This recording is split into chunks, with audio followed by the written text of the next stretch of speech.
Mayroong mga subjects sa kolehiyo na Political Science 101, Economics 101 at iba pang kurso sa college at graduate school. Pinag-aaralan ng mga salita sa batas at ekonomiya at kung ano ang mga ibig sabihin nito. Pero sa Political Science 101, sinasabi sa batas ayon sa salitang Latin, ang kulturang basehan o pinanggalingan ng halos lahat ng mga konsepto sa batas. Ang konseptong ito ay dura lex sed lex. Sa wikang English, the law may be harsh but it is still the law. Sa wikang Tagalog, kahit malupit ang batas, batas pa rin ito kaya dapat tanggapin at sundin. Meron pang isang konsepto na ignorantia legis non excusat. Sa wikang English, ignorance of the law excuses no one. Sa wikang Tagalog, hindi mo malulusutan ng batas kahit mangmang ka o ignorante ka sa batas.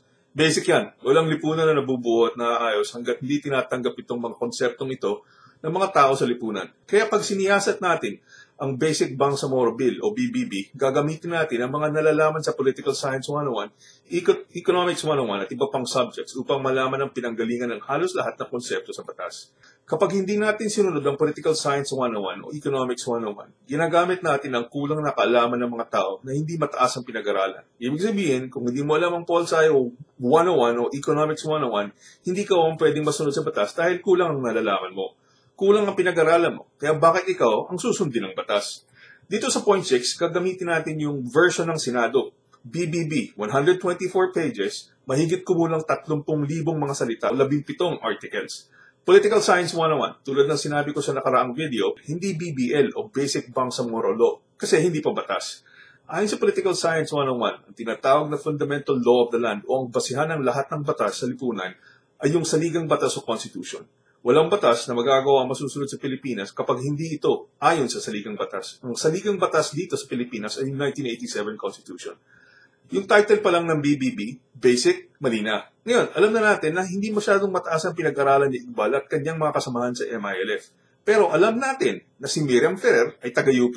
Si Noynoy Aquino, taga-Ateneo. At yung 50 na congressman na ipinasa ang BBB sa Kongreso ay marahil nakatapos din ng kolehiyo. Kapag nasa loob ka ng isang classroom at pinagsama-sama mo itong sila Ferrer, Aquino at yung 50 congressman at binigyan mo sila ng exam upang tanungin ang fundamental law of the land, hindi nila pwedeng sabihin ng 1987 Constitution at BBB ang fundamental at basic. Simpleng salita pa lang yan.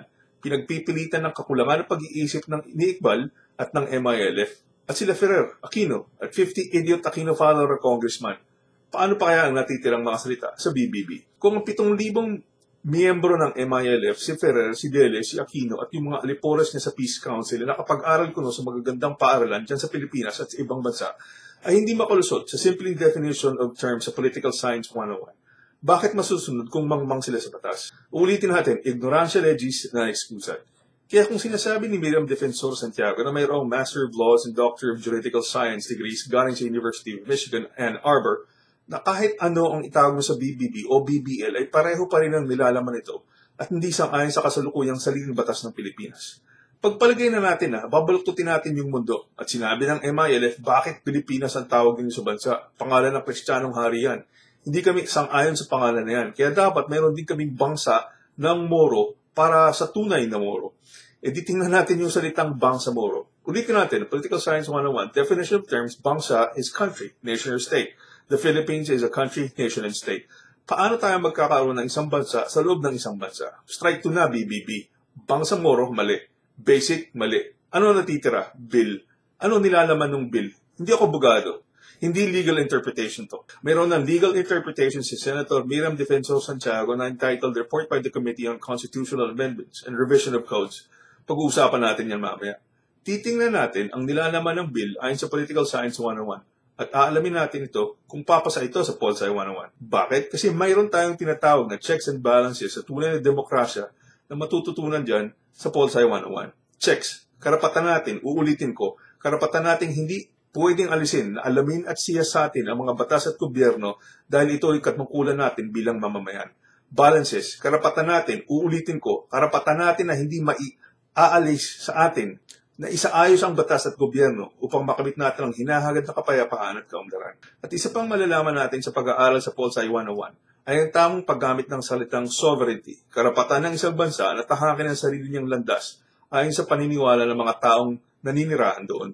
Ang mahalaga dito, ang sovereignty ay hindi isang dahilan upang kamangmangan at kabubuhan ng mangibabaw sa Pilipinas. Kung ang Pangulo ng Pilipinas ay mangmang sa batas, kasama na rin ang kanyang mga alipores na mangmang tulad ni Ferrer, Deles, De Lima, Rojas at Drilon, at sila ay nasa kapangyarihan, yung kapangyarihan nila ay hindi batayan upang mawala ang kanilang kamangmangan at kabubuhan. Kahit nasa kapangyarihan ka, kung mangmang ka pa rin sa batas. Kaya ang miyembro ng Peace Council, kasama na yung mga bishops at bilyonaryo, ay mangmang sa batas. Hindi dahil bilyonaryo ka at nasa simbahan ka, ay maaari mo ng pagtakpan ang kamangmangan mo sa batas. Mangmang ka. Kahit anong gawin mo, mangmang ka pa rin kahit anong posisyon mo sa lipunan. Kaya kung si Idiot Aquino na mangmang, kasama ang milyong-milyon ng mga Idiot Aquino followers na mga mangmang din, ay sasabihin na ginagamit nila ang sovereignty upang palawakin ang kamangmangan nila. Hindi nararapat na gawing batas ang BBB dahil galing ito sa pinagsama-samang kamangmangan at kabubuhan ni Aquino, Ferrer, Delis, Iqbal, mga miyembro ng Peace Council at 7,000 miyembro ng MILF. Ang tawag dyan sa nalalaman natin sa Paulsay 101, ang kamangmangan ni Aquino at ang kanyang mga Idiot Aquino followers ay yung tyranny of the majority. Dahil marami sila, majority, pagpipilitan, tyranny, yung kamangmangan nila sa atin na minority o yung populasyon na hindi nakakarami. Ayon ulit sa Paulsay 101, hindi maaaring mangibabaw ang kamangmangan ng karamihan dahil dapat pangalagaan ang kapakanan ng minority. Hindi demokrasya yung mob rule o tyranny of the majority. Ang tawag dyan, kuyog. Sa behavioral psychology, ang tawag dyan, pack mentality. Salitang hindi matututunan sa Paulsay 101, ngunit ginagamit ng mga mapang-abuso upang hamakin ng minority o iilang miyembro ng lipunan. Dito natin maiintindihan yung salitang irony, ang balintunay o pagbabaliktad ng kalagayan na kung saan yung minority ni MILF ay kasama ng majority na Idiot Aquino and his Idiot Aquino followers. Tapos kukuyugin tayong nakapag-aral ng Paulsay 101 dahil wala silang alam sa batas. Sa madaling salita, dahil konti tayo nakakaintindi ng Paulsay 101, ang pinagpipilitan ni Idiot Aquino at ang kanyang Idiot followers ay kuyugin tayo ng kanilang kamangmangan. Kaya dapat kalabanan natin ang mga mangmang na Idiot Aquino at ang kanyang mga Idiot followers. Tandaan ninyo, ignorancia legis, non excusat.